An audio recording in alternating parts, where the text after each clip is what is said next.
The first three episodes of The Mandalorian are out, and I just watched them, so I'm gonna tell you what I think about them. I mean, all in all, I like it. It's not great. It's certainly not bad. I'd rank it among the Disney Star Wars stuff uh, towards the top, which, from coming from me, that's not saying anything. I don't like the Disney Star Wars stuff, but I put it only below Rogue One, and I really enjoyed Rogue One. There's a lot of cool stuff going on with it. I mean, it looks great. One thing going for the Disney Star Wars movies, they look amazing. I'm torn on the music. I like the woodwind instrument. I guess the Mandalorian theme maybe, but it's lacking a little bit of the Star Wars oomph. Jacta Gratu!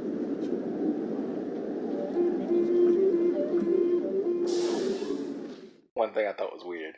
Now they have the Star Wars logo, I guess, for the TV shows. How Marvel has the comic book pages turning, and then it would go to the Marvel logo. It just has like monochromatic busts of Star Wars characters. Then that leads into the Star Wars logo. Star Wars is a brand, now that's what they wanted. They wanted to make it a brand, so now it's the Star Wars brand. I don't like that too much. But the Mandalorian title screen is awesome. I like the font and I like the design. I guess well now just go episode to episode. The first episode by far the best of the first three, and that's kind of disappointing because the pilot episode normally isn't the best episode of a series. Watching this pilot, it allayed all my fears. I was super nervous ever since what was that movie called? The Last Jedi. I just I'm just so turned off of Star Wars. Like, The Force Awakens was whatever. It's a lazy piece of crap, honestly, but it was a decent enough movie. Not a good Star Wars movie, but it was alright. And I was optimistic about Star Wars going forward, and I was like, oh, it's in good hands with Disney. And then The Last Jedi and Solo came out. I wasn't too optimistic. I wasn't looking forward to it. The Mandalorian, but I was I just have to watch it. I don't know why. So I did, and when I sat down to watch it, I don't know. I got nervous. I'm a nerd, so I really like Star Wars, and I want Star Wars to be good, and it hasn't been lately. So I just before I push play or after I push play, and the crappy Star Wars logo booted up, and I was just tense, but almost instantly my tensions went away. It had a cool little opening in in a bar with the Mandalorian and his conflict and all that, and he resolves it handily. Oh, so the they showed it in the trailer. They shouldn't have done that, but the dude getting cut in half with the irising door. If this was, OT Star Wars, they would have showed him get cut in half. But it's Disney Star Wars, so they cut away and you just see his legs fall. But it was a cool idea. He's in the bar to collect a bounty, and it's some weird kind of Zoidberg type alien. Twice in the bar, and then the guy, the guy he's at collect the bounty on, turn him in, is grateful for him for dispatching the guys who are harassing him, and then he it turns out he's there to collect him and turn him in. So that's what he does. One thing I thought was funny is when the taxi driver pulled up. For some reason, the Mandalorian doesn't like droids. That's like a thing in Star Wars. His shining new cab pulls up, and he's like, "I don't want that. I don't want droids driving me." And then so this beat up old taxi comes up, and there's like a heavy set older guy with a beard, and it was a wide shot, and I couldn't see him that clearly, and I was like, Brian Posehn should have played that character, and then they get in close, and it actually was Brian Posehn. I'm guessing subconsciously I recognized him, and then it clicked, but I thought that was funny when I saw that it was him. And then you get like a little monster attack and everything. It's just in the first episode. It's setting up the world, and it's cool. And it's cool that it's not. It is a cold world, but it's not Hoth, so it's not, and it's not whatever that salt planet is in The Last Jedi. So it's kind of unique. In the bar, it doesn't look like the cantina. It's a mellower bar. But then, like the main planet, I don't know what it's called, is like kind of muddy and wet.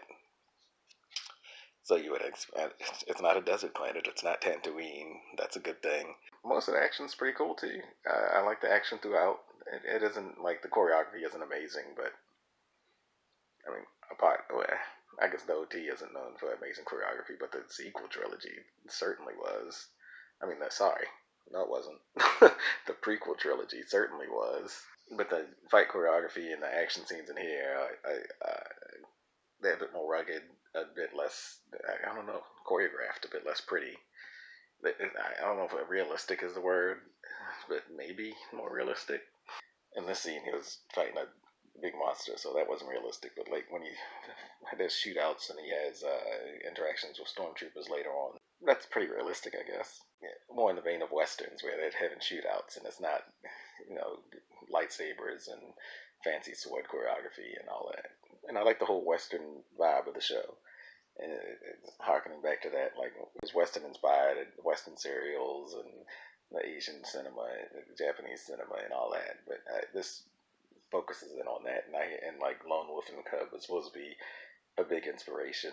And you find out why at the end of this episode because the bounty he's here to collect is Baby Yoda. I didn't freak out over the porgs. I'm not like a huge Ewok fan, but that thing is cute. I love little Baby Yoda. The first episode is when that weird bounty droid. Well, at first, I guess they're working against each other, and they work together for a moment. And the only thing in the trailers I didn't like was that droid. I thought he was going to be played for comic relief, and he was. As we are trapped, I will initiate self-destruct sequencing. Whoa, you're what? Manufacturer's protocol dictates I cannot be captured. I must self-destruct. Do not self-destruct. It was just one episode. I thought he was going to be his partner throughout. One thing I did like about him is the way he moved. He moves like the weird robots the people are making now. You always see videos on YouTube. It just unnatural movements. It doesn't look right, and he moves like that, and it was creepy to look at. But I really liked it. I liked his design too. He looked like if robots were in the old west, that's what they would look like. Another thing I liked about the first episode a lot was the character. I can't remember how they pronounced it in the show, but my favorite Star Wars character from all of Disney Star Wars is Quill. I'm gonna call him Quill. He kind of humble and serious and almost noble, which is weird. Which isn't weird, but it's funny because he's so small, but he has a stoic personality, and Nick Nolte's voice, but like this 4'5" woman is the physical actor under tons of makeup, so he doesn't look like a woman. He looks like a weird alien. My favorite thing he does is after, like when he finishes speaking or to emphasize a statement, he always says, I have spoken. but that's the kind of cat. He's just serious. I loved him. I wish we could see more of him, or it would be cool if he had like give him a little cartoon or something. That would be awesome. Quill just helps the Mandalorian get his bearings on this planet. But I mean, that's basically the whole first episode. He just collected two bounties. I mean, nothing much happens outside of that. The Mandalorian doesn't have a character really.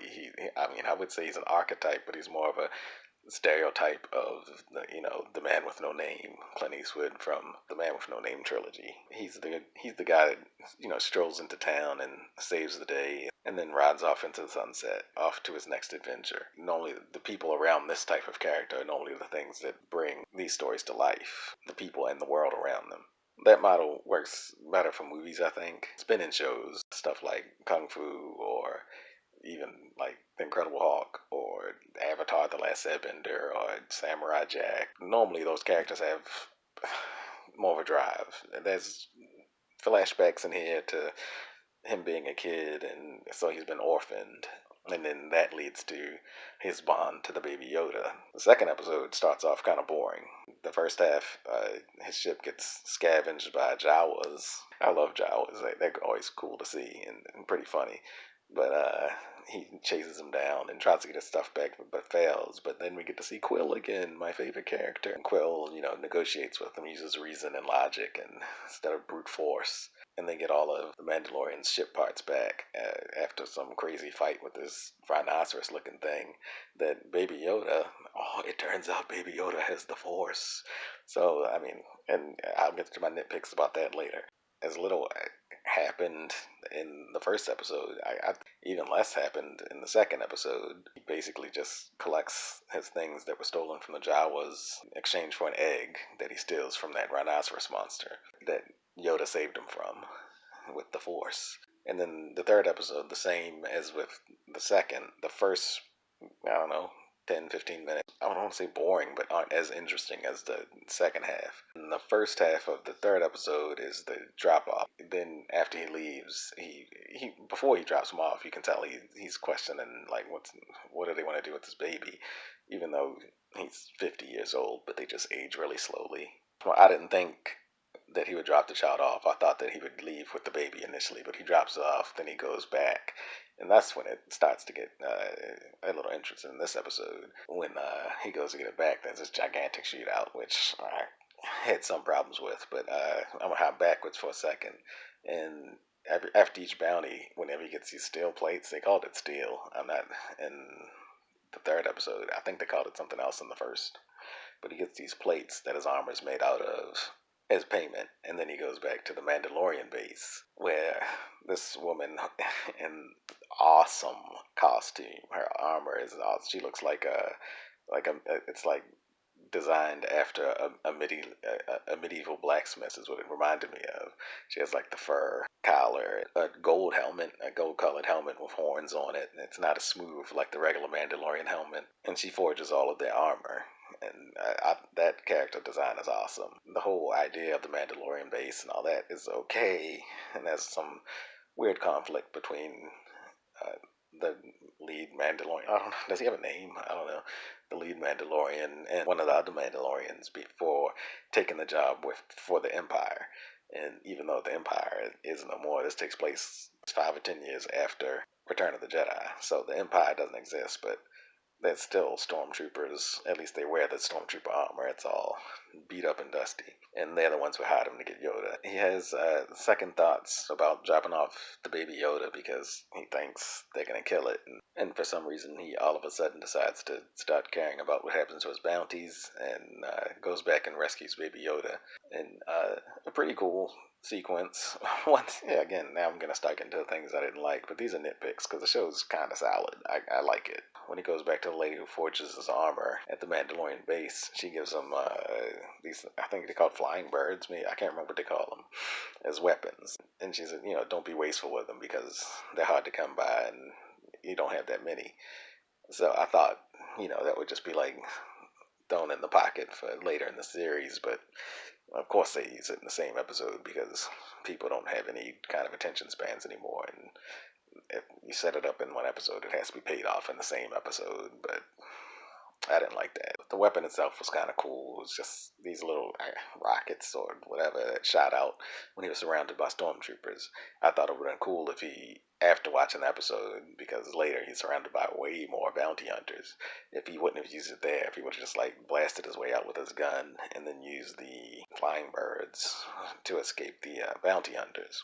After he gets Baby Yoda back from the guy who hired him to get Yoda, all of the bounty hunters' fobs start going off. I thought that was, yes, little things keep bugging me about this show.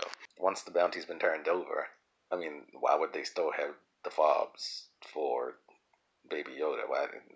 I don't understand why they still had them. And I don't understand why the head of that little bounties guild had a fob too. It seems like he would have been the one to activate the fobs, or like he would have got a call. They should have just showed the guy who placed the bounty contact the head of the guild, who then sent out a message to tell the bounty hunters to get the Mandalorian. But I mean, I guess they thought it would be more visually interesting if they just all looked at their fobs that they shouldn't have anymore. That leads to a gigantic showdown between the Mandalorian and all of the bounty hunters, and they all come after him, and he uses all his weaponry and his abilities to hold him off as long as he can. But then it looks like he's surrounded and all hope is lost. But out of nowhere, and it's not explained how they know that he's in this predicament, but then all of the Mandalorians who had an issue with him and didn't like him because he took the job, although they resolved the issue, I guess technically, like, this is the way, that's their thing after their fight, back down, and I suppose they settled the issues, but it doesn't explain how all of the Mandalorians came to help him out at the end when he was surrounded. That didn't make any sense. So it's cool to see a bunch of Mandalorians shooting people.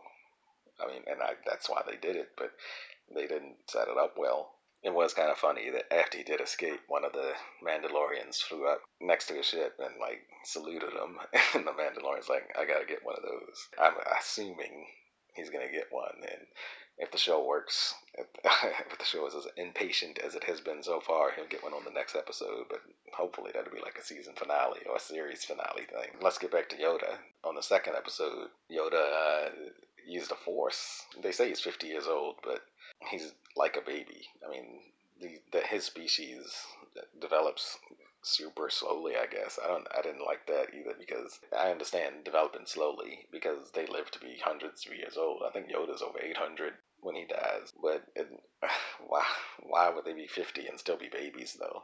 It seems like they would just be adults for a long time, not take 100 years to become an adolescent. Was super weird. And then if he's a baby, how can he use the Force? I mean, does Yoda species is just born using the Force? I mean, everybody complained about, Rey not having any training, but this baby can't even speak. So, I mean, it couldn't have possibly trained, and then it just can use the Force. It's weird. And I don't think there's any way they can explain it, and they probably won't. They're just gonna say, "Hey, Yoda was good with the Force, so this thing is too, because he's the same species." Stuff like that bugged me, but it didn't like break the show. As of now, I still do like the show. I think I like each episode least than the last. The pilot so far is my favorite. The second episode was pretty good, and the third episode I had the most issues with. That was a nitpick, like the bounty hunters with the fobs, but the Mandalorian showing up out of nowhere was kind of weird. I couldn't get over that. I'm in for the rest of the season. I have spoken.